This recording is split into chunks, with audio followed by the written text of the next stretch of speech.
Thinking Aloud.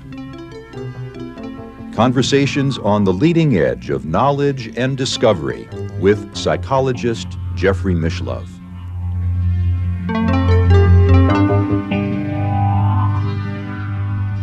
Hello and welcome. I'm Jeffrey Mishlove. Today we are going to explore the philosophy of materialism and physicalism as it relates to the mind-body problem.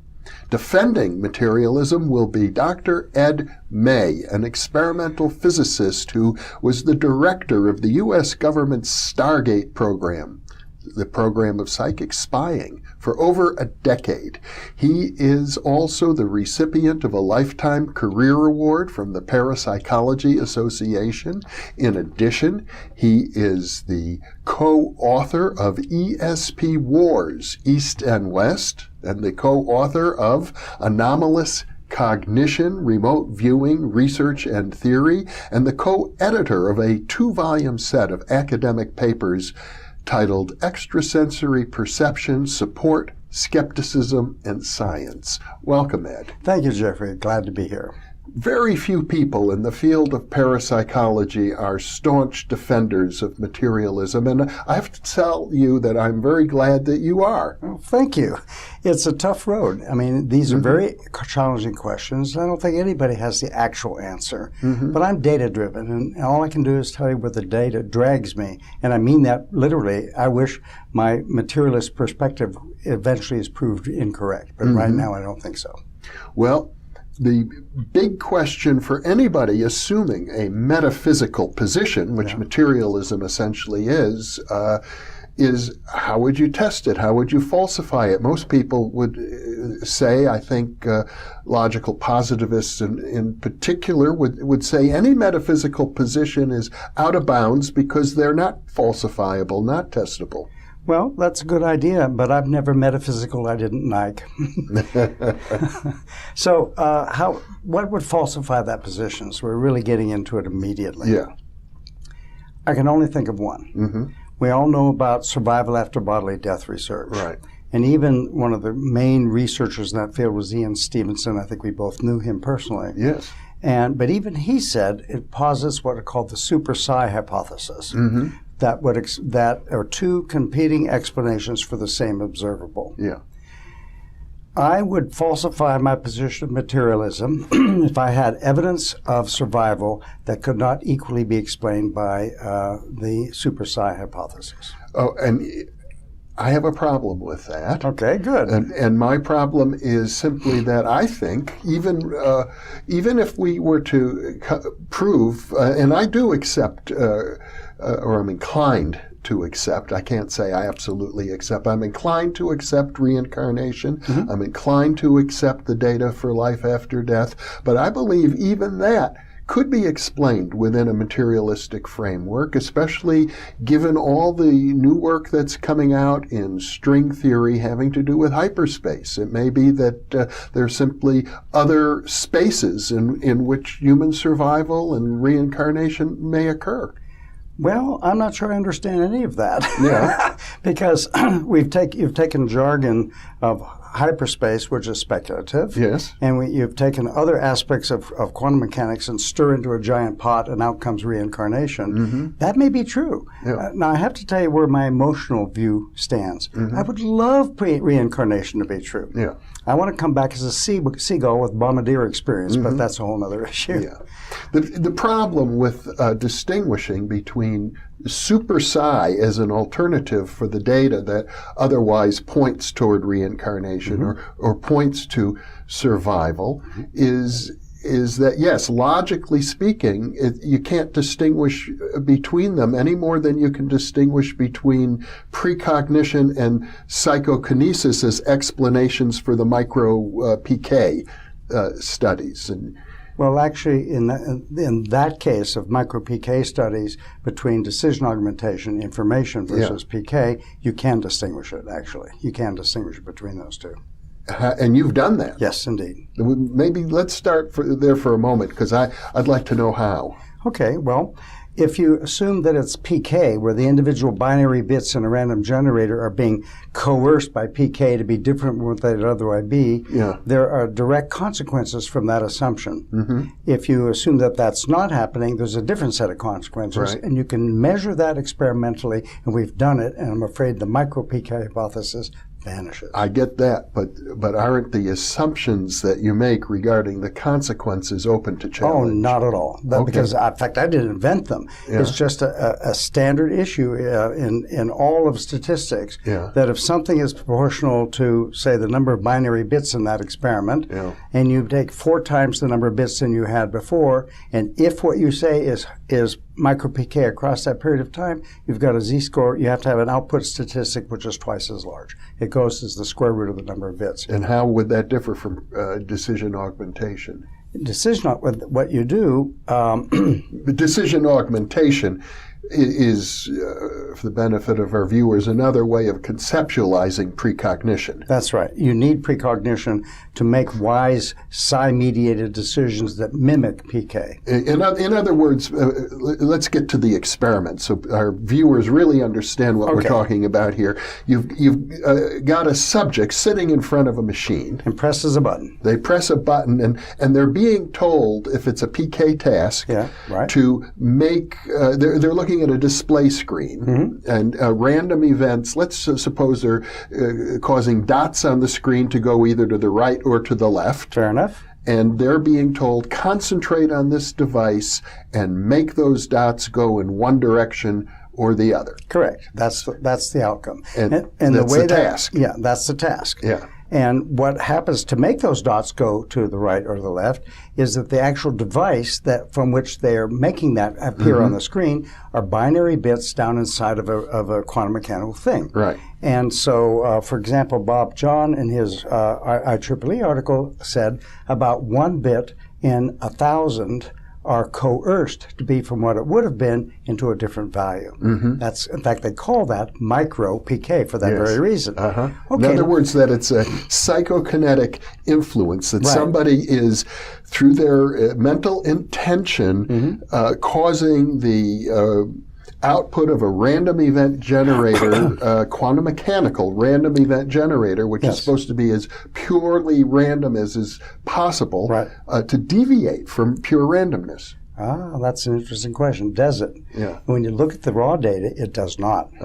What happens is that any random fluctuation has clumps in it. I mean, it's the gambler's fallacy. You know, you're rolling die. Well, I get a string of good luck. Yeah. In any random sequence, you have variations of a lot of things clumping together and so on. And if you could just somehow magically know when to start counting, then it would look like it was PK, but it wasn't. But it would actually be precognition. Right.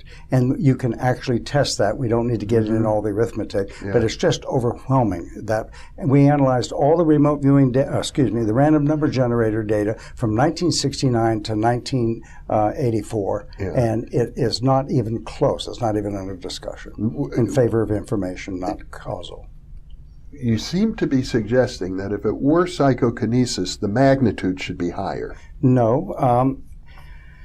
It's too geeky to go in here. If you plot, I'll say it. If you, when you press a button, sometimes you get 100 bits, sometimes 1,000, sometimes 1,000,000. Okay, and different labs all over have different values.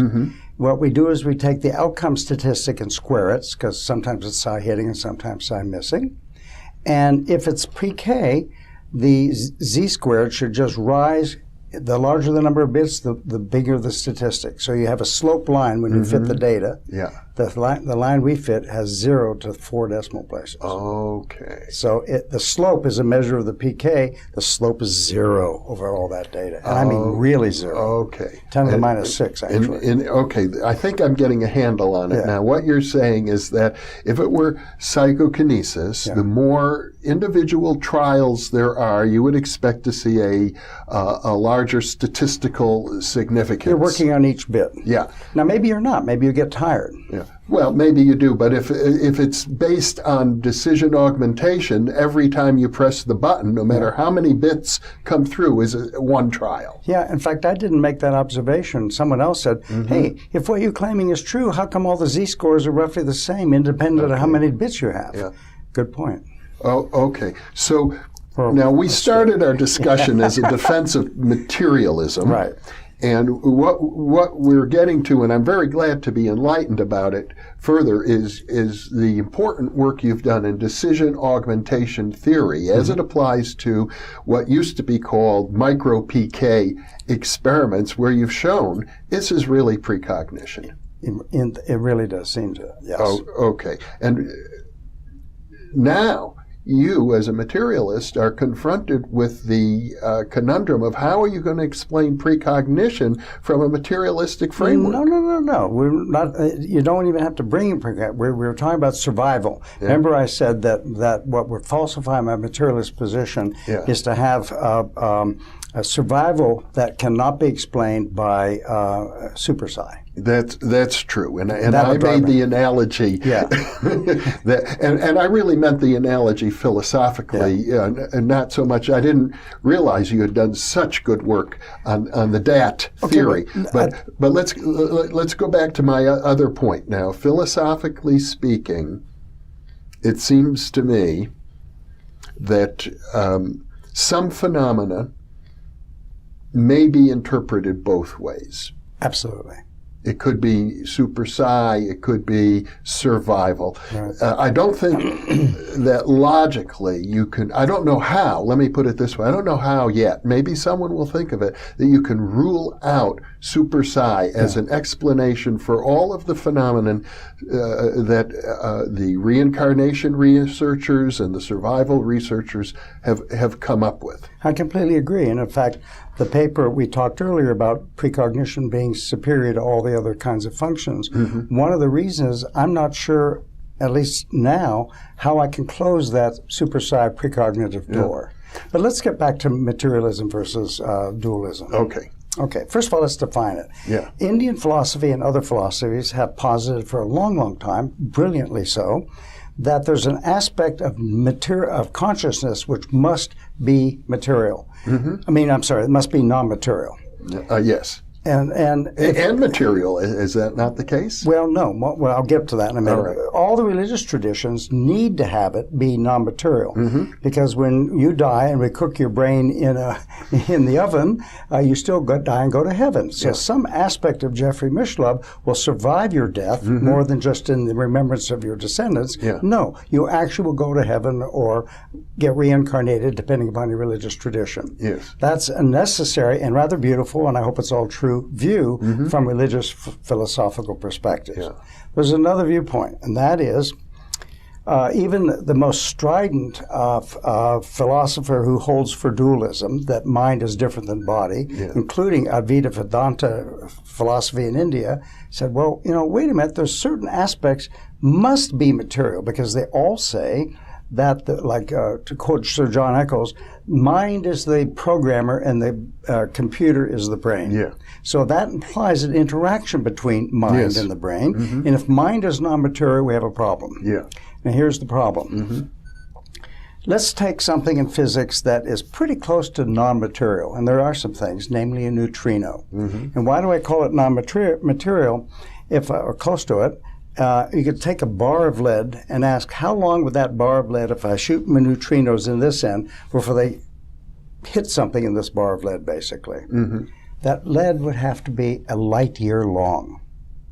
Neutrinos will go zipping through the earth and not hit anything. Yeah.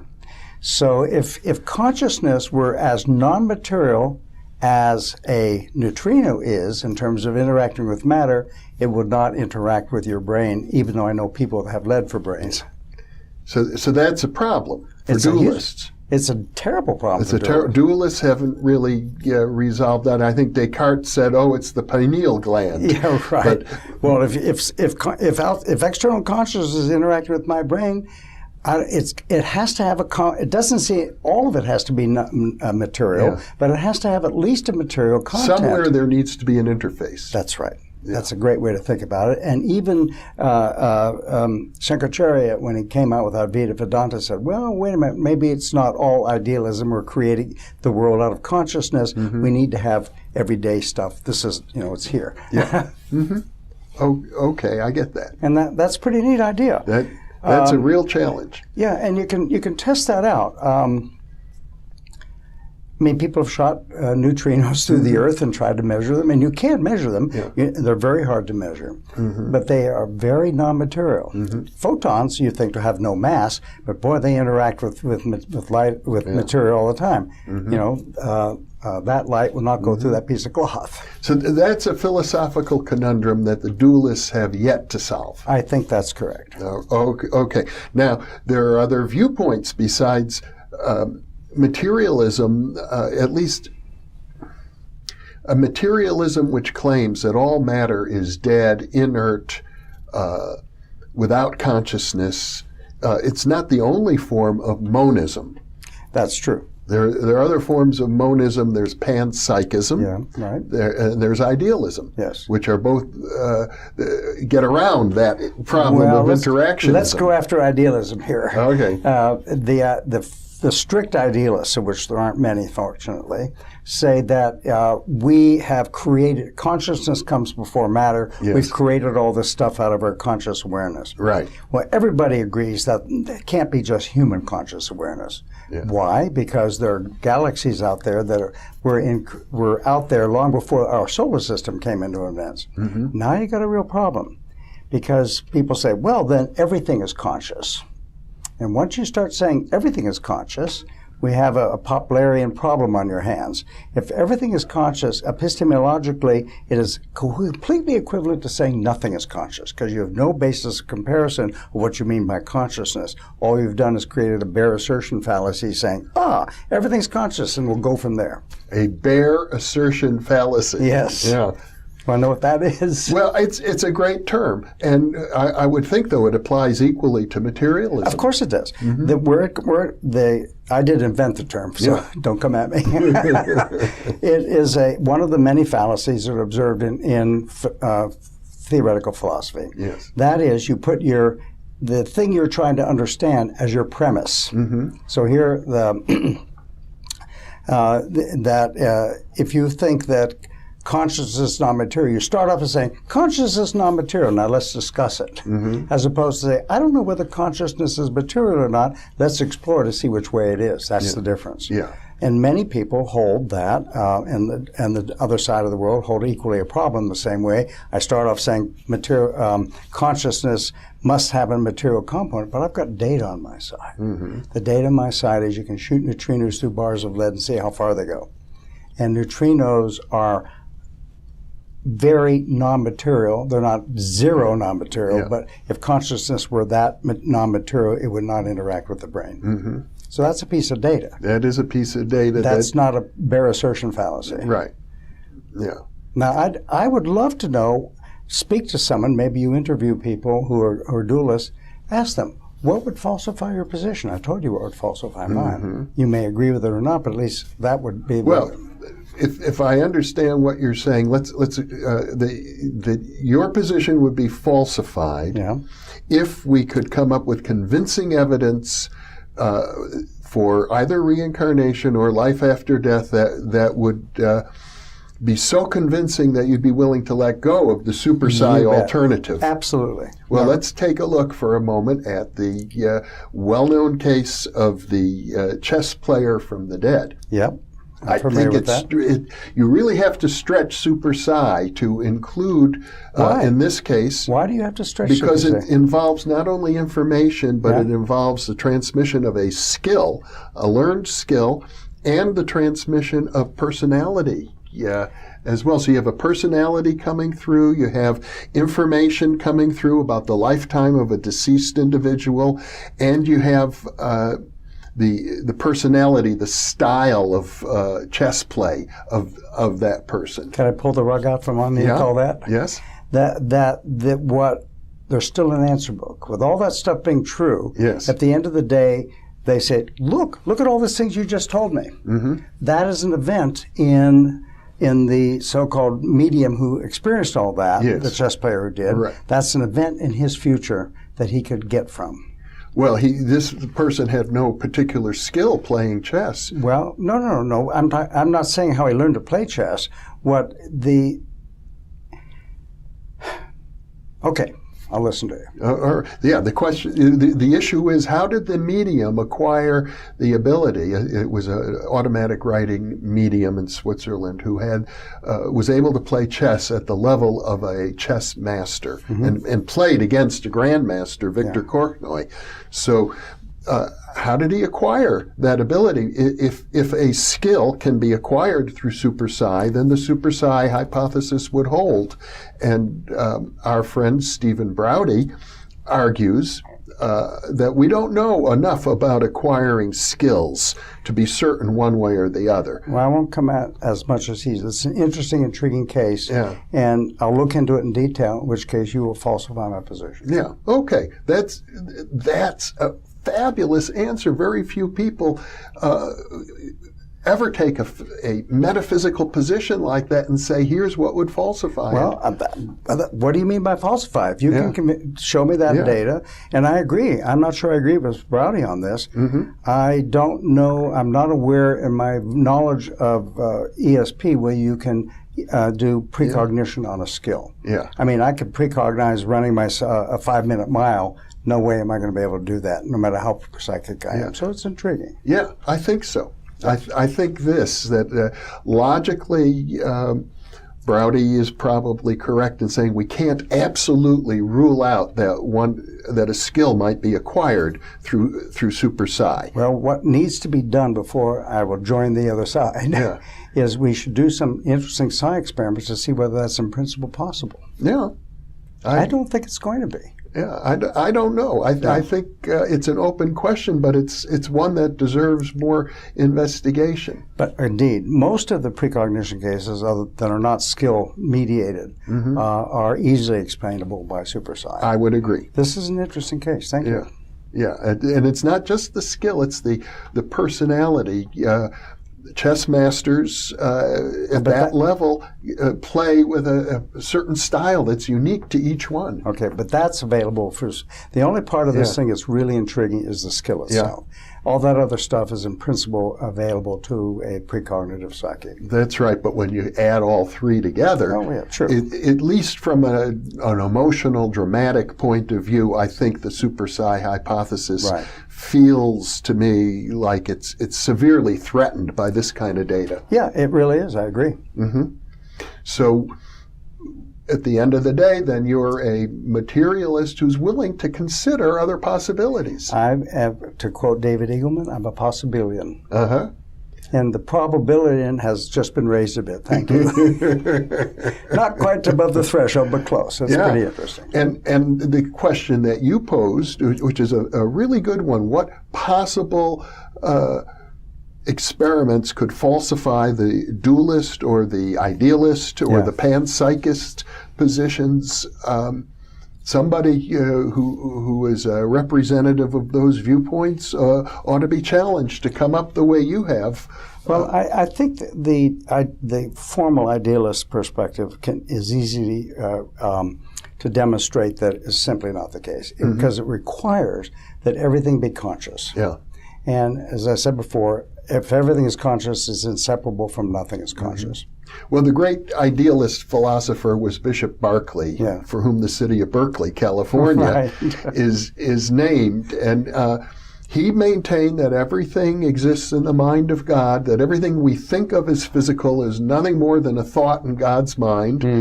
And as I understand it, logically, there was no way to assail that position. On the other hand, there was no way to falsify it. But it assumes one thing that is a big open question. What's God? Yeah. Oops. Well, it could even be, X. Yeah. It doesn't have to be God, but I do recall a famous story of Samuel Johnson, the originator of the first dictionary, who was a contemporary of Bishop Berkeley, and his biographer Boswell asked him, well, what do you think of Berkeley's idea? And he kicked a stone, and he says, that's the end of that. That's pretty funny. I refute it thus. Yes, right. Kicking a stone.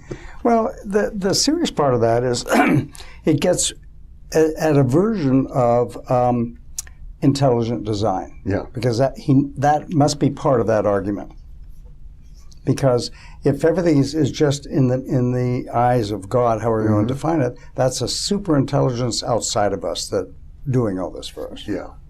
And I love the arguments when the big debate came about intelligent design versus evolution in the schools and all that. The big one was in Dover, New York, I think is where they had this big argument. And there was an article in the New York Times that said, if God is really intelligence, how come 99.9% of all known species on the planet are now dead?